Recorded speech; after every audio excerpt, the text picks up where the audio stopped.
Welcome to the Dice Tower.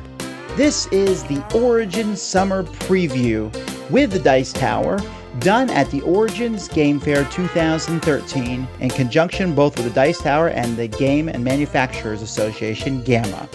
In this series of videos, we talk to different publishers and designers about games that have just come out or that are about to come out in the future. Here's today's video with your host, Eric Summer. It's the continuing coverage of Origins 2013. It's the Dice Tower. I'm Eric Summer. I'm with Patrick and Brian from Arcane Wonders, and this is Mage Wars. Gentlemen, tell us about it. Awesome. Well, Mage Wars is a game that asks the question, what would it be like for mages of vastly different schools of knowledge and training to come together in an arena and fight to the death? It gives players that satisfying feeling of being in an arena as a real mage, fighting against another mage. Everything works like magic is real. It's a great experience. Players can choose from one of 4 mages, so the base set comes with a Beastmaster, a Priestess, we have a Warlock and a Wizard. Each of them has its own unique play style, and you actually get to build your own spell book. It's kind of like a deck building game. You'll choose the spells that you want to cast, and you'll put them in the spell book, and it has a great feel to it because as you're playing the game, you're flipping through your spell book trying to decide what spell you want to cast each turn, and you have total control over what you're going to do. You're not randomly drawing cards hoping to get spells you're supposed to know. They're in here and you play them when you want. And one of the exciting things for our fans and our players is the tactical aspect of the game, where you get to choose what spells you play when, and then they come into this arena board of a 4x3 grid of zones, and then you have to start moving them and making these strategic and tactical decisions about how you're going to go attack the other mage. So it's not just revealing a card and seeing how they interact, it's actually trying to plan and choose what your strategy is going to be, and then go attack the other mage. Assemble your troops and go forward. For example, if I'm playing the Priestess, I might start over here in this corner of the arena. There's a door here to show me that's where I come in into the arena. Beastmaster starts on this corner. And first thing I do is summon a unicorn out of my spell book. So I'll place that in this zone I'm in. And this unicorn is now an object in the game. It can move across the board and engage and attack other creatures. If I want to, I can buff my unicorn up by putting an enchantment on it. And this is one of the cool aspects of the game, is that all the enchantments are played face down. The other player doesn't know what you've enchanted that creature with, and they're not going to find out until it has an effect on the game. So let's say the Beastmaster over here summons a Emerald Tegu, it's a lizard, and he moves it out and it engages this unicorn. When the unicorn gets attacked, I could reveal my enchantment. It could be this one right here. It's block, and it actually stops at attack. But we have some nice turnarounds, things that turn attacks back on the other player, or buff your creature up where it gets an attack first, it's more powerful. Lots of different tricks now and coming up in the near future. Can you stack a bunch of those effects on one particular creature? Absolutely. You can put a ton of effects on a creature, and the creatures are not easy to take out or destroy, so you don't have to worry about stacking enchantments on them because they have to be killed with damage. There's no easy way to take something out. You're going to have to engage it. If you summon a big dragon, it's a big dragon, and it's going to tear through the opponent's creatures and come for him. He's going to have to deal with it. And we also have spells that let you move enchantments around and things like that too, so you can salvage them in case your creature's about to die. How crowded do these zones get? Can you get a bunch of creatures in there, or is it limited by maximum capacity? That is a great question. Actually, there's no limits, and as much as possible, we try not to have limits in the game. So you can put as many creatures as you want in a zone, which is great, but then the first time the Beastmaster has all of his animals in one zone, the Warlock's going to firestorm that zone, and he's going to destroy all of them with one blow. So he'll learn to never stack his creatures again. And we've got lots of things that work that way, where it'll punish you for overdoing something, but without having a hard rule that says you can't do it. And that's one of the other really cool things with this game is that you mentioned Firestorm, but there's a number of different attack type spells that are ranged attacks so you can have your wizard hurling lightning bolts across the arena or fireballs into the next zone, and each of the mages has access to different attack type spells. So it's not only a melee type of engagement, you also have different ranged attacks, so you can really plan where you're placing your troops and then support them with your mage, or you can just buff up your mage like the warlock and go right in and go for the kill. So what's the ultimate victory condition? How do you end up winning a particular match? Kill that other mage. Okay. So slay the mage. Now there's going to be other alternate victory conditions coming out in the future, but right now that is the game. And so you're going to have to eventually get to them, but you might have to wade through an army of creatures, fortifications, bases, and spells to get to them and take them out.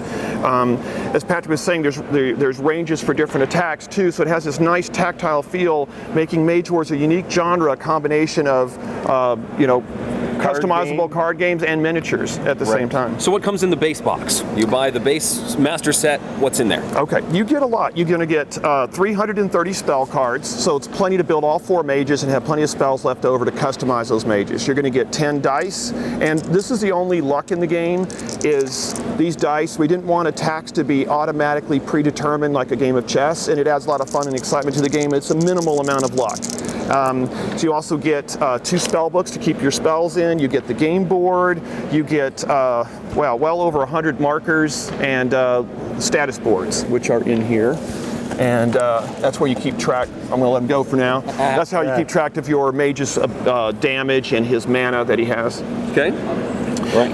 And then expansions. Okay. Right, where our first expansion came out earlier this year is the Force Master versus the Warlord, and this expansion comes with new spells and abilities plus some utility spells from our core set, and it comes with 2 more spell books, and most importantly it comes with the Force Master and the Warlord with new ability cards and new conditions, and adds another layer of thematic element to the game. You have 2 new mages that specialize in vastly different schools than the 4 base mages. The Force Master is a master of telekinesis and manipulating things with her mind, and the Warlord is amazing at assembling his troops and sending them out onto the battlefield. So we also have some accessories you can get.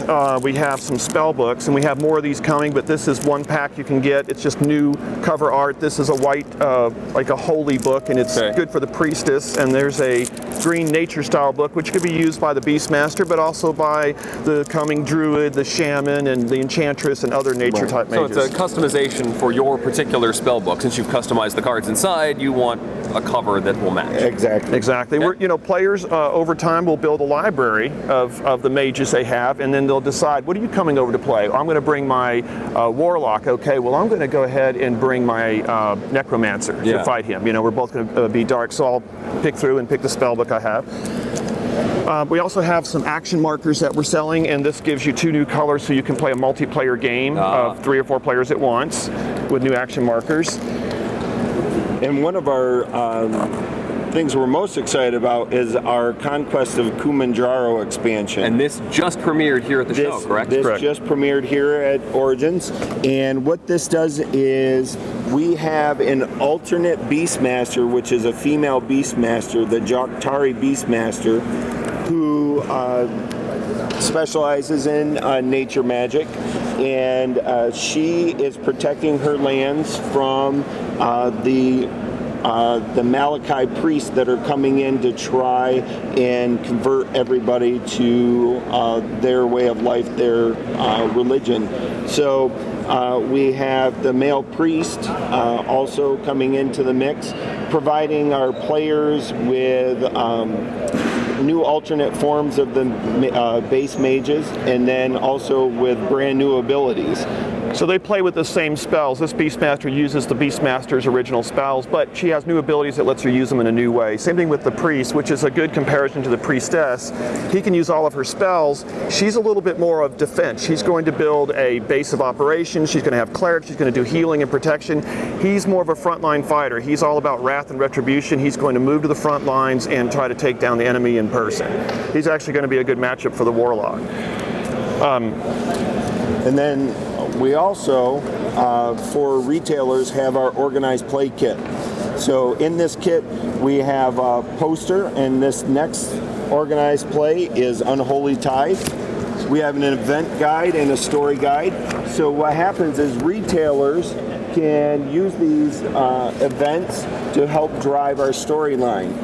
As the players compete, then they get to vote on what storyline they want to see go forward in the game, and then we'll use that information to help drive the storyline in future sets.